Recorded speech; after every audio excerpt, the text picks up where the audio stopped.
Finally most demanded series by all of you. मतलब हर दूसरा rebel या जो आप लोग मेरे सब्सक्राइबर हो लॉयल बोल रहा था आदित्य आर्ट ऑफ सिडक्शन कब स्टार्ट कर रहे हो, and this is the day. I am very excited. हम लोग इसके अंदर 27 लॉज के थ्रू आर्ट ऑफ सिडक्शन को पूरी तरीके से ब्रेक डाउन करने वाले हैं स्टेप बाय स्टेप। एंड आने वाले कुछ महीनों में आप ऐसी चीजों को विटनेस करने वाले हो अबाउट सिडक्शन जो आपको पता नहीं था। आपको लगेगा कि क्या ये सारी चीजें भी होती थी, क्योंकि अभी तक आपने बहुत कुछ क्रैप देखा है अबाउट सिडक्शन, क्योंकि सिडक्शन के नाम पे आजकल सिर्फ सेक्स डेटिंग ही भेजा जा रहा है। बट वाकई में सिडक्शन क्या होता है, वाकई में किसी को सिड्यूस करना क्या होता है, लॉन्ग टर्म इंपैक्ट कैसे क्रिएट किया जाता है with the help of seduction, you will witness all the changes in the upcoming months. इस सिडक्शन सीरीज में हम लोग समझेंगे विक्टिम्स कितने तरीके के होते हैं, आप किस तरह के सिड्यूसर हैं या किस तरह के सिड्यूसर आपको बनना चाहिए, और 17-18 स्ट्रेटजी है जिसके थ्रू सिडक्शन को पूरा स्टेप बाय स्टेप अंजाम दिया जाता है, मतलब अपनी चीजों पे पहुंचाया जाता है। बहुत मजा आएगा। और हम लोग यहाँ पे सिडक्शन को 3 पर्सपेक्टिव से समझेंगे। पहला ऑब्वियसली डेटिंग पर्सपेक्टिव से कि सही पार्टनर को पिक कैसे करते हैं for date, for relation, for marriage, whatever you are looking for yourself. Second, for creating mass level of influence, मतलब आपकी बातें हर जगह हो रही हैं, ऐसा वर्ड ऑफ माउथिंग क्रिएट करना through may be your social media following, may be कैसे भी कि आप जब बोलेंगे, आप जब कोई काम करेंगे, लोग आपके दीवाने बनेंगे ही बनेंगे। एंड थर्ड, बिजनेस और पार्टनरशिप के पर्सपेक्टिव से कि सही पार्टनर कैसे पिक करना चाहिए, बिजनेस में किस जॉब में अप्लाई करना चाहिए, या कैसे अपने बॉस को, अपने इंप्लॉयज को, अपने एम्प्लॉयर्स को सिड्यूस करके रखते हैं, अपना काम इजीली मनवाते हैं और इस गेम को रूल करते हैं। इसी के साथ आप इस पूरे सिडक्शन सीरीज में मेरे कुछ पर्सनल स्टोरीज, कुछ ग्रेट सिड्यूसर्स के personal stories like Casanova, Cleopatra, Dan Kennedy, Netaji Subhash Chandra Bose और भी ग्रेट सिड्यूसर्स जो रहे हैं, you will witness all the things. तो सीरीज को स्टार्ट करने से पहले बिल्कुल रेडी हो जाओ, थोड़ा पेशेंस रखना, और जितने भी आपके फ्रेंड ग्रुप हैं, आपके फैमिली ग्रुप है, जिनको भी लगता है इस सीरीज से उनको एडवांटेज लेना चाहिए या जिनको देखने की जरूरत है, अपने व्हाट्सएप पे स्टोरी लगा सकते हो, शेयर कर सकते हो, इंस्टाग्राम पे, जहां भी। मैं फोर्स नहीं करूंगा। अगर आपको देखने के बाद लगता है कि yes this series is what I need, my friend need, my family member needs to know, my girlfriend, whatever, आपको जरूर शेयर करना है to make this a great impact level of change on the whole country, जैसा आपने मुझे प्यार दिया था in the 48 laws of power series. तो चलो फिर स्टार्ट करते हैं। Law number 1 of seduction, the victim theory, which means 17 victims you have to target for seduction. मतलब कि आज हम लोग समझेंगे 17 तरह के विक्टिम्स जो बैठे हैं सिड्यूस होने के लिए। बस आपको कुछ साइकोलॉजी पता होना चाहिए कि कैसे ये काम करना है। और हाँ, एक चीज़ और मैं समझा देता हूँ कि बहुत लोग बोलेंगे आदित्य मैं ऐसा नहीं दिखता हूँ, मेरा लुक ऐसा नहीं है, मैं कैसे सिड्यूस कर पाऊंगा। जितने भी आप एग्जाम्पल देखने वाले हो आगे जाके सीरीज के अंदर आप समझ जाओगे, इजीली समझ जाओगे। पहले मुझे भी ये लगता था, लेकिन आपको समझ में आ जाएगा कि physical appearance hardly 10 to 15% matter करता है। सारा गेम साइकोलॉजी का है। सारे टॉप क्लास सिड्यूसर्स जो हिस्ट्री में रहे हैं बहुत हाई क्वालिटी लुक में नहीं थे, बहुत लंबी चौड़े हाइट नहीं थी, बट अपने साइकोलॉजी का इस्तेमाल करके they rule the game of seduction. So in 17 types of victims को समझने से पहले यह समझते हैं कि विक्टिम किसको बोलते हैं। विक्टिम एक ऐसा इंसान है जिसको आपको in the game of seduction अपने टारगेट पे रखना है। टारगेट का मतलब हर वक्त नेगेटिव नहीं होगा, इस सीरीज के अंदर समझ जाना। मतलब कि हाँ, आपको उनसे काम बनाना है, कुछ इंपॉर्टेंट है जिसके थ्रू यू नीड देम। और विक्टिम बेसिकली वो होते हैं जो अपनी लाइफ में कुछ चीजें मिस कर रहे हैं। वो मे बी कोई प्यार, कोई अटेंशन, कोई फिजिकल स्टिमुलेशन की डिजायर, कुछ अपना फील करने का डिजायर, कुछ भी ऐसा जो वो मिस कर रहे हैं। And you have to look beyond their facial expression, जो वो बताएंगे नहीं, but you have to look inside their skin using the psychology. और इस तरह आप एक विक्टिम को सिड्यूस करेंगे अपने अकॉर्डिंग, और इस तरह वो कभी समझ भी नहीं पाएंगे कि ये कैसे हुआ, and they will fall badly for you. और इसी के साथ एक चीज आप और समझ जाइए कि इंसान हर वक्त कुछ ना कुछ, किसी ना किसी तरीके से आपको सिग्नल दे रहा होता है फॉर देयर सिडक्शन। आपको वो दिखेगा नहीं उनके फेस पे, लेकिन आपको उनके बॉडी लैंग्वेज में, उनकी कमियों में, उनके इमोशंस में, उनके एक्सप्रेशन में, उनकी बातों में आपको कुछ दिखेगा। कुछ तो मिसिंग है जो इस इंसान की कमी है, जिस वजह से चिल्ला रहा है, बहुत एक्साइटेड है, बहुत नाच रहा है, बहुत परेशान है। कुछ तो ऐसा है और जिसको आप पकड़ सकते हो, जिसको बोलते हैं दुखती रग को पकड़ना। You will understand this game properly. So इस पॉइंट का कंक्लूजन ये है कि जब आप विक्टिम्स को फाइंड कर रहे हो या टारगेट करने की कोशिश कर रहे हो, तो मेक श्योर करना, इस चीज को समझ लो, that never get attach by their outward appearance. मैंने आपको पावर लॉ में चीज शेयर कर दिया था कि as a human we are design to wear the mask. वो क्या छुपाना चाह रहे हैं, ये कैसे होने वाला है, आगे जाके हम और डिटेल में समझने वाले हैं। पर अभी आप थोड़ा थोड़ा ओवरव्यू और आइडिया लेते जाओ दैट ये गेम हम पूरी तरीके से साइकोलॉजिकल लेवल पे समझेंगे, ना कि आपको बाल कैसे करना है, होठों पे कौन सा लिप बाम लगाना है। ये सब अच्छा है, बहुत सारे इन्फ्लुएंसर कर रहे हैं, वहां जाके सीखिए। पर यहां पर ऐसी चीजें बोलते हैं ना, जो सिडक्शन का गेम आज से नहीं, जब से ह्यूमन सिविलाइजेशन ने ग्रोथ लेना शुरू किया है, राजा महाराजा वॉर्स बहुत समय से, लेट्स से 1000 years बैक, तब से ये रूल्स काम कर रहे हैं and they are called immutable 27 laws. तो मैं ऐसी चीजें आपके साथ शेयर करता हूं हमेशा जो आपके साथ जिंदगी भर रहे, आपके बच्चे, आपके आने वाले जनरेशन कोई भी आकर सुने उसको ये चीज बिल्कुल रिफ्रेशिंग कंटेंट लगे। ऐसा नहीं कि कुछ फेड में बोला, कुछ ट्रेंड में बोला, आदित्य की बात अच्छी लगी गया, नहीं। तो the first type of victim is the lost limb. ये ऐसे तरह के विक्टिम होते हैं जिनके साथ बचपन में या जवानी में ही एक बार लेट्स से उनको कोई धोखा मिल गया, या उनके साथ कोई ऐसा खराब हो गया, या कुछ चीज़ें उनकी फेवर में नहीं हुई, तो उन्होंने प्यार से या चीज़ों से या बोलते हैं लोगों से बहुत हेट पालना शुरू कर दिया। पर बोलते हैं ना, जो चीज़ छुपाना चाहते हैं वो छुपती नहीं है।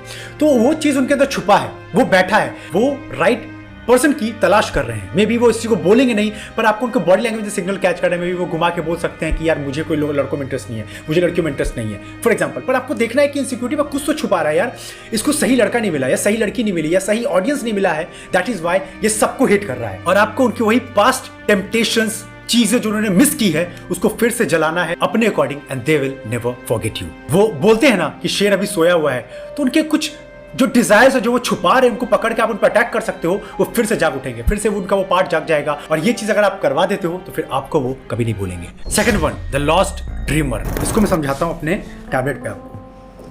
इनका ये सीन होता है ना कि ये एक ऐसे इंसान है जो कि थोड़े से इंट्रोवर्ट जैसे होते हैं। इन्होंने बहुत सारी किताबें पढ़ रखी होती हैं, बहुत सारे फैंटेसी वाले वेब सीरीज, बहुत सारे फैंटेसी वाले शोज, या एक अपनी दुनिया बनाकर बैठे हुए हैं कि ऐसा मेरा ड्रीम पार्टनर होगा, ऐसी चीजें मेरे लिए होंगी, ऐसे लोग मुझे प्यार करेंगे, ऐसे मैं लोगों को अट्रैक्ट करूंगा। पर इनकी ख्वाहिश कभी पूरी नहीं हो पाती, क्योंकि बहुत बार मूवीज और चीजें एग्जैक्टली नहीं होती जैसा हम देखते हैं। हम चाहते हैं कि हमारे पास भी ऐसा ड्रीम पार्टनर मिले, हमारे साथ सब कुछ ऐसा ही ऊपर, ऐसा होता नहीं है। पर बोलते हैं ना, जो चीज़ हम छुपाते हैं वो दब जाती है इनके अंदर। तो आपको एक ऐसा पार्टनर या ऐसी चीजें बनकर दिखाना है उनके आगे कि आप उनके वो सारी विशेस को फुलफिल कर रहे हो, उनको वो जगह लेकर जा रहे हो, उनको उनके ड्रीम से मिलवा रहे हो जो कि उन्होंने अपनी चीजों में एक बनाया था, पर कोई चीज को पूरा नहीं कर पा रहा है। क्योंकि आपको पता है रियल दुनिया मेस से भरी है, रियल दुनिया में बहुत किया है, रियल दुनिया में लोग बहुत कनिंग होते हैं, धूर्त होते हैं। लेकिन if you give them a sense of a kind of perceive imagination कि नहीं मैं हूं तुम्हारे साथ, मैं तुम्हें वो दुनिया दिखाऊंगा, they will never forget you. Third one, the pampered kid. ये बोलने की जरूरत नहीं है, ये अमीर लोगों के बच्चे होते हैं जनरली, जो कि थोड़े से पैम्पर्ड में बड़े होते हैं। इनके हर खिलौने, इनके हर ख्वाहिशें, सब चीज़ों को पूरा कर दिया जाता है। तो इनकी सबसे बड़ी प्रॉब्लम होती है that is they hate boredom. इनको कुछ भी करना है लेकिन इनको बोर नहीं होना है। तो इनको आपको वो दुनिया दिखानी है जहाँ पर कुछ हमेशा नोविस हो, मतलब कुछ नई चीज़ें हो, कुछ नया एक्साइटमेंट हो, कुछ नया थ्रिल हो, कुछ नया अनएक्सपेक्टेड हो। तो ये आपको बोलेंगे यार ये तो अलग चीज़ है, दुनिया में क्योस चल रहा है, मेरे मम्मी पापा ने मुझे कभी ये सब नहीं दिया, मेरे पापा ने भले ही मुझे सारी लग्जरी से नवाज दिया हो या दे दिया हो, पर ये सारी चीजें जो मेरी, वो यही इंसान से समझ पा रहा है, यही प्रोडक्ट, वो यही सर्विस पूरा कर पा रहा है, मैं इसके साथ जाना चाहता हूं या चाहती हूं। आपको बेसिकली उस प्रिंस या प्रिंसेस के लिए एक पेरेंटल फिगर बनना पड़ेगा जो कि अपने तरीके से रूल करता है, कंट्रोल करता है, पर उनकी ख्वाहिशों को भी एज ए स्पॉइल्ड ब्रैट पूरा भी करता है। Fourth type of victim, that is crushed star. कोई इंसान या कुछ इंसान एक्सट्रोवर्ट होते हैं, उनको सोशल अपीयरेंस से बहुत लगाव होता है, क्योंकि हो सकता है वो पहले कोई बहुत बड़े स्टार, कोई प्लेयर रहे हो, कुछ ऐसा जो मतलब लाइमलाइट में रहते थे, मतलब कैमरे के आगे हमेशा दिखते थे, पर अब वो उनसे छीना जा चुका है। कुछ रीज़न है, मे बी उनकी कोई इंजरी उनको हो गई, उनको उस जगह से रिटायरमेंट लेना पड़ा, वो उस काम को कंप्लीट नहीं कर पाए। पर बोलते हैं ना, ख्वाहिश दब जाती हुई दिखने की, तो वो चीज़ को बोलेंगे नहीं यार मुझे सब पसंद नहीं है। पर आप अगर उनके लाइफ में एंटर करके आप उनको सारी दुनिया दिखा सकते हो, लाइक सडन सरप्राइज देना, सडन कुछ लोगों के सामने उनको एक्सपोज करके बताना कि wow you are doing great, मतलब कोई ऐसा मौका देख के उनको लाइमलाइट में डालना जो कि वो हमेशा क्रेव करते हैं, जो कि किसी वजह से वो मिस कर चुके हैं, तो फिर आपको वो कभी नहीं भूलेंगे, क्योंकि वो अभी भी सोशल अटेंशन के भूखे हैं। और बोलते ना यार, हम लोग कोई चीज़ हमारे अंदर होती है उसको हम लोग मना नहीं कर सकते, तो इस तरह आप उसको ढूंढ कर उस पर अच्छे से पॉजिटिव वे में अटैक करके अपने फेवर में काम करवा सकते हैं। And fifth one, the novice. मतलब ये बेसिकली थोड़े टीनेजर टाइप के लड़के लड़कियां होती हैं, या थोड़े अर्ली एज में होते हैं, अर्ली 20s में होते हैं, तो ये इमोशंस से काफ़ी हाई होते हैं, और ये एक थोड़े अपने से बड़े लोगों को ढूंढते हैं, थोड़े पैरेंटल टाइप के फिगर में, थोड़े बड़े में, जो उनको कंट्रोल करे, जो उनसे बहुत थोड़ा मैच्योरली बात करे, या उनके इमोशंस में हाँ में हाँ मिलाए और उनको वही समझ सकता है जो थोड़ा मैच्योरली बिहेव करे। इनके लिए इनके बराबर केज वाले लड़के लड़कियां इनको पसंद नहीं आते या छोटे भी। ये बेसिकली अपने से एक माइंड लेवल पे मैच्योर इंसान को ढूंढ रहे होते हैं जो कि उनको पेंटल लेवल पे प्यार दे, डांटे, समझाए और इमोशंस में काफी हाई रखे। मतलब होता ना कि प्यार करने वक्त इतनी सारी बातें की लगी कि वाह यार, मतलब उनको ड्रीम लैंड से अपने निकलने ना दें। और ऐसे लोगों पे सिडक्टिव लैंग्वेजेस बहुत ज्यादा काम करते हैं।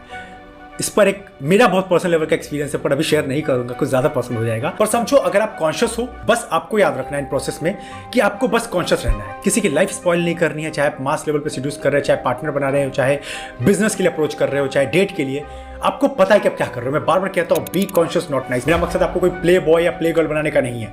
आप बस अवेयर ह्यूमन बने कि आपका कोई फायदा नहीं उठाए और आप भी सही से चीजों को कर पाए। और द नोविस का बेस्ट एग्जांपल है, वो मूवी याद है शाहरुख खान और आलिया भट्ट की डियर जिंदगी। तो एग्जैक्टली वही, शाहरुख वाज मैच्योर गाय, आलिया उनसे काफी छोटी थी पर थोड़ी सी नोविस की तरह बिहेव कर रही थी।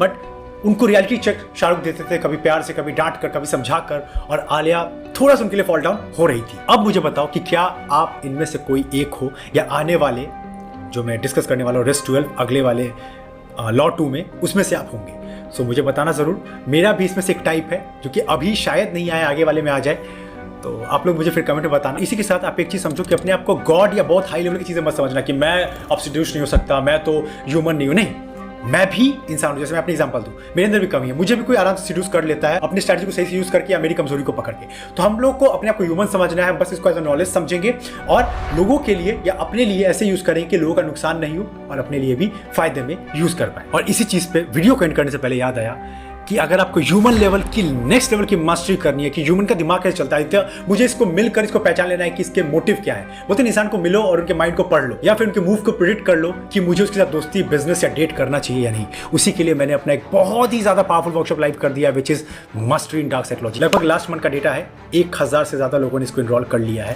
सो अगर आप इसको मिस कर रहे हो, you are missing something big. इसके साथ मेरे और बहुत पावरफुल वर्कशॉप लाइव हो चुके हैं, that is the dangerous you which is not for everyone. Video check कर लेना इनरोल करने से पहले। उसके साथ टाइम मैनेजमेंट की mastery which is the productive Buddha, और 2 पावरफुल वर्कशॉप आ रहे हैं जो कि मिस करना मतलब आपका लॉस है। That is how to earn your first lakh per month. That's my promise in front of camera. अगर आप वहां पे एक चीजों को फॉलो करते हैं, you will never be the same person again for your money, for your growth game. And second, be the social media star. Content creation के गेम को रूल कैसे करते हैं, यूट्यूब पे कैसे टॉप क्लास फॉलोइंग बनाते हैं, इंस्टाग्राम पे कैसे, सब मैंने वहां डिस्क्लोज कर दिया है। थोड़ा पेशेंस रखो और जो आ चुका है उसको जाके इनरोल करो एंड टेक द एडवांटेज, क्योंकि मैं आप लोग के लिए दिन रात काम कर रहा हूं। सो अब मुझे बताओ कैसा लग रहा है, कैसा एक्साइटमेंट लेवल है, नीचे कमेंट सेक्शन में सब लोग बताओ, ताकि मुझे पता चले कि लॉ 1 से कौन कनेक्टेड है और कौन फिर लॉ 27 तक टिका रहेगा। ये वीडियो एक विटनेस रहेगा। हम जब लॉ 27 खत्म करेंगे तो हम लोग देखेंगे कि लॉ 1 से कौन बना हुआ था। चलो फिर इसको स्टोरी लगाओ, इसका एक ट्रेंड क्रिएट करो, जो आप कर सकते हो शेयर करके। Do it and make it a next move. मिलते हैं लॉ नंबर 2 के साथ।